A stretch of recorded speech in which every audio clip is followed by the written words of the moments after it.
Eventually, Baki would be given the location for his match. And of all the places that it could be, it was going to be in a volcano. Mount Sakurajima, to be specific. Yes, Baki's next title defense was going to be inside of one of Japan's own volcanoes. This was going to be a match not for the faint of heart. A match so deadly that fans weren't even going to be permitted to show up. The match was going to be broadcast and live streamed all around the world, with color commentary being provided from flying crafts up above, as an anti-gravity reinforced monster platform was going to be lowered in. And the match, it was going to be a good old-fashioned Inferno match. Now, for those of you who are a little uninitiated, the Inferno match, a concept originally done by the World Wrestling Federation, later known as the World Wrestling Entertainment Organization, during the late 90s, early 2000s, was a match stipulation where a professional wrestling ring had its ropes encased in fire, and the only way to win the match was to set a ligament of your opponent, a body part, any part, on fire.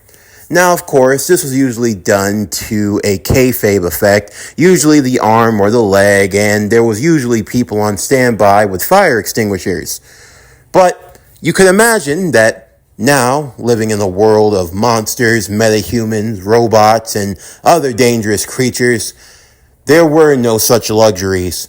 In fact, the rules for this match were very specific. The only way to win this match was to dip your opponent's entire body in lava.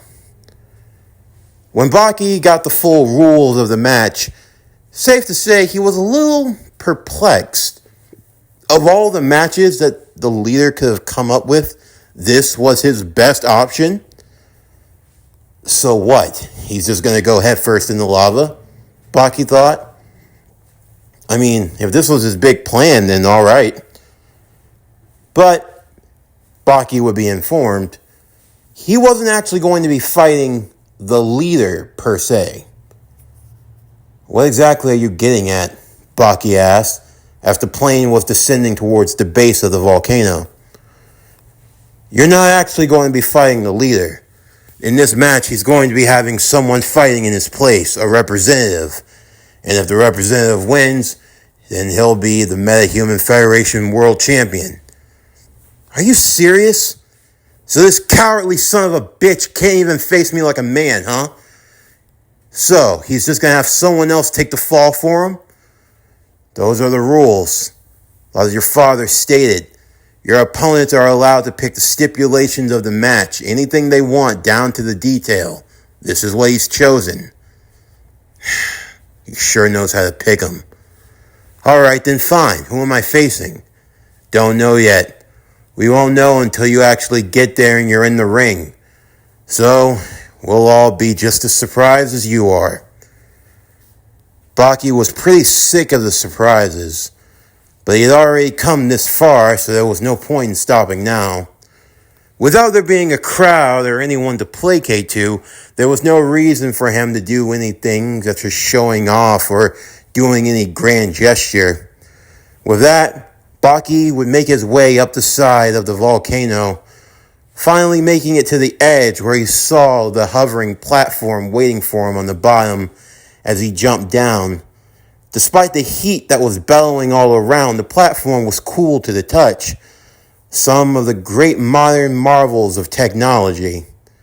As he looked up, there was a giant monitor waiting for him, the face of the leader plastered on top. Good evening, ladies, gentlemen, boys and girls, people of all ages.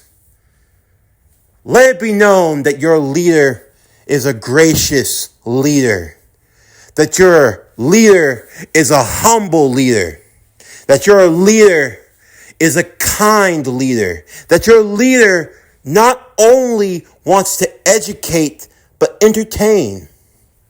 Now, Baki, you pride yourself on being a fighter. So let me ask you, do you know the originator of the Inferno match?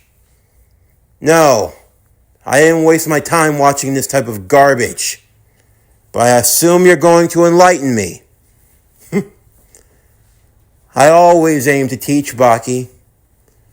You see, long ago, there was a pro wrestling organization known as the World Wrestling Federation. And there, they had two wrestlers. One by the name of The Undertaker. He was the phenom of the company. A marvel. A true titan of industry. The Dead Man. Now, there were legends about this man. Whether they are founded or not in superstition, I cannot say. But it was said that this man had a brother, a half-breed, who was said to be the devil's favorite demon. Someone born in fire. Now, if I'm not anything, I am a man who loves to entertain. And I figure, what better way to bring an end to the Meta-Human Federation's World Heavyweight Champion than to baptize him in flame. The same flames that emanate from his father. The flames of injustice will now be written and will be cleansed by the lake lava of purity. Your opponent, Baki, a being of my own creation, an android that I have repurposed and retooled for my own design. I have given him new life, but a name all too familiar. I bring you forth. Come.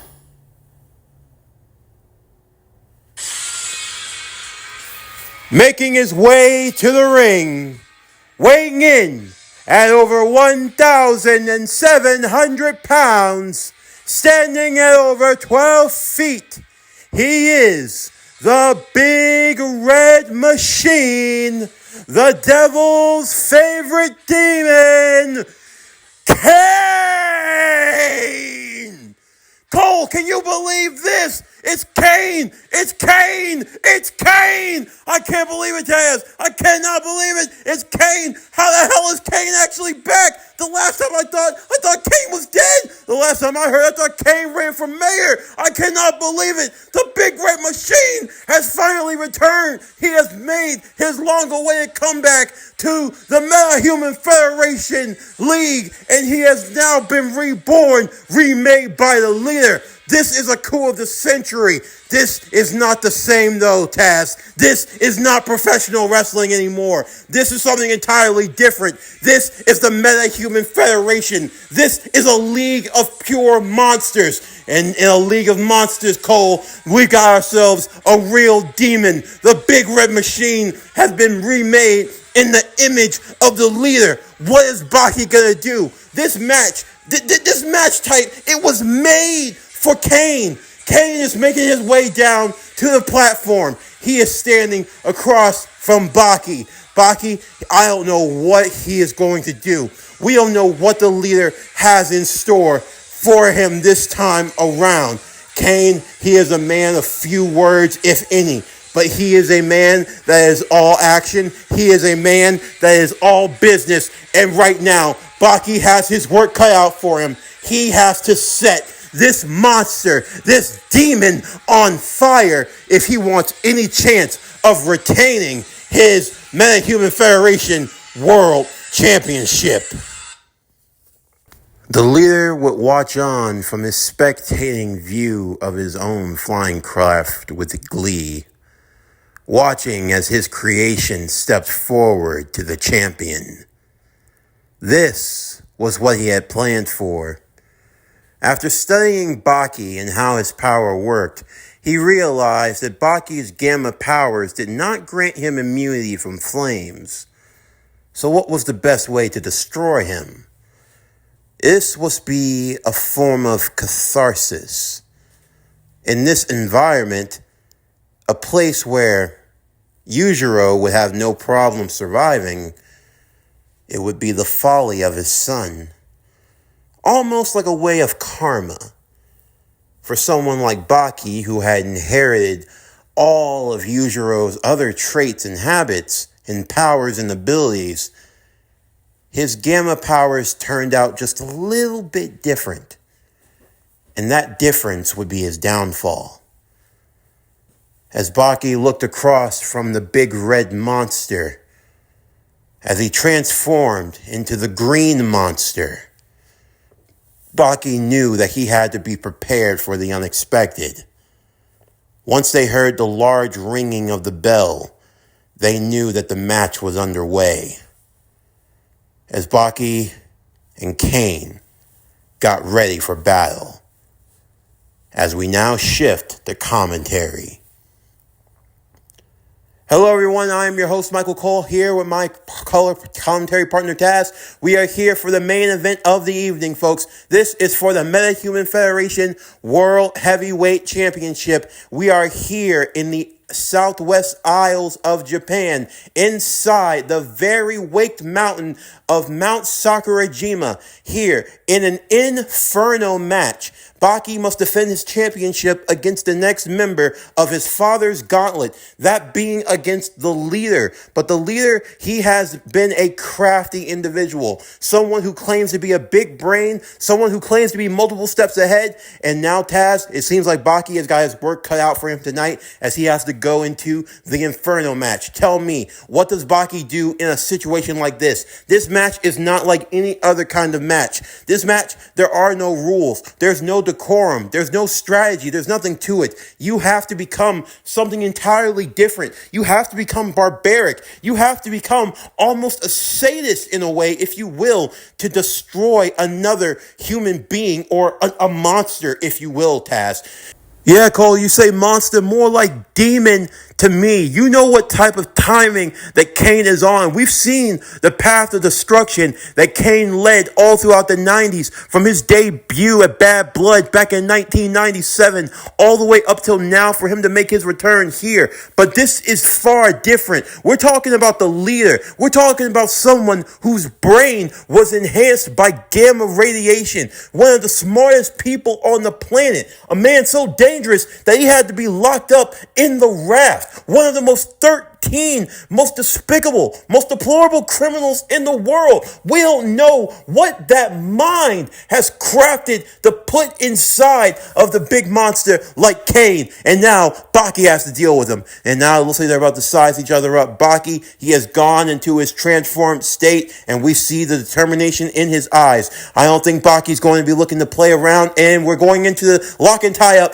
Now Baki, he's got him going in, and he's going in for a series of strikes. Baki not wasting any time. He's going in for the left hook, and a right, and a left, and another right. And Kane, he is not deterred. He is not moving from his spot. And Baki is landing a series of body blows. And Kane, he goes in for the chop and knocks Baki right back to the ground. I don't know what this type of Kane is. I mean, at least back then, for whatever Kane was, he was at least a man. You could at least put him down. But we don't know what the leader did to him. The leader, he said that he built Kane, that he did something to him. And who knows if he's got Kane? What if he's got Undertaker? I mean, what if he's got Doink? Don't even go bringing that up now, Cole.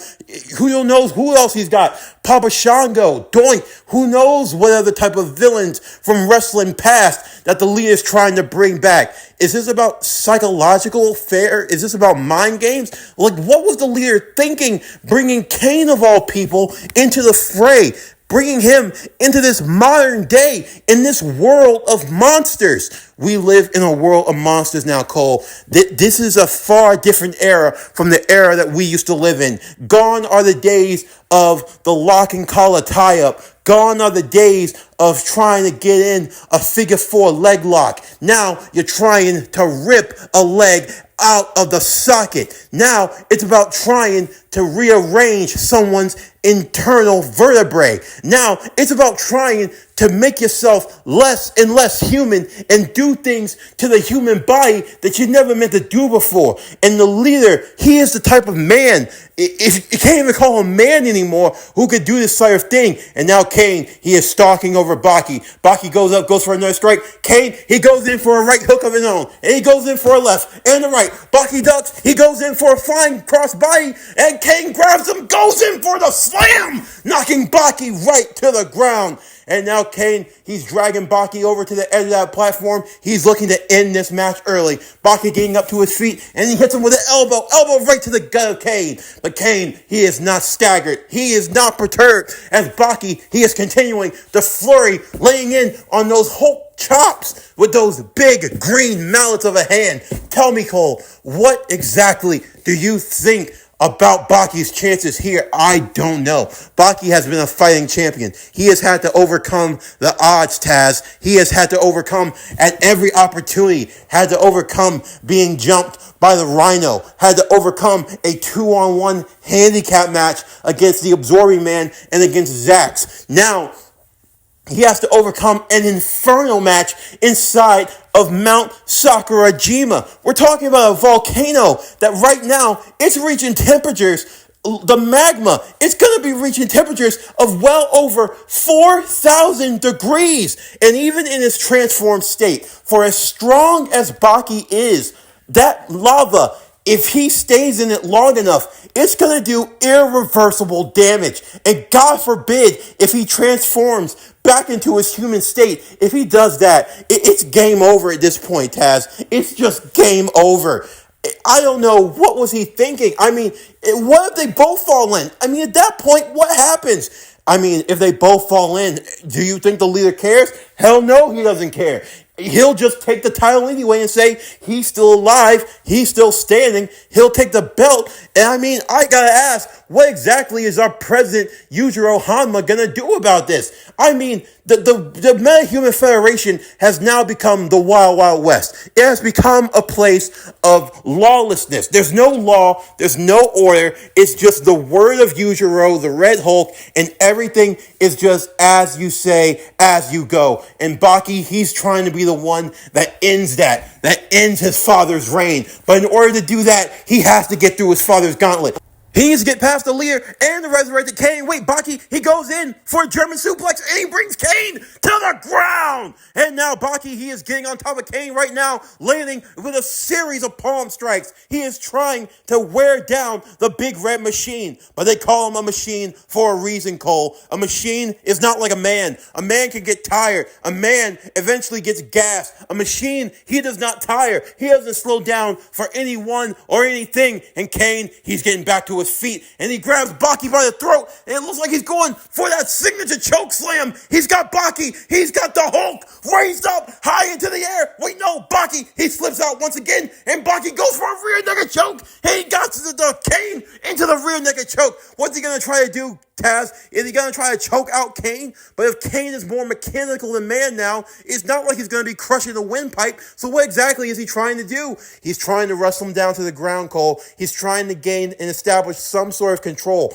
But still, if this is more machine than man, then this is going to be a lot more difficult. Because like you said, Kane is now more machine than he is man. That means there is no more lungs. There's no heart. There's no blood pumping inside of him. That means this is doing little more than just buying Baki some time. And Kane, he is slowly prying away at the grip strength of the Hulk. The Hulk, he's having his hands slowly pried away. Baki, he is slowly being kicked back. And now Baki is being placed back onto the ground by Kane once again.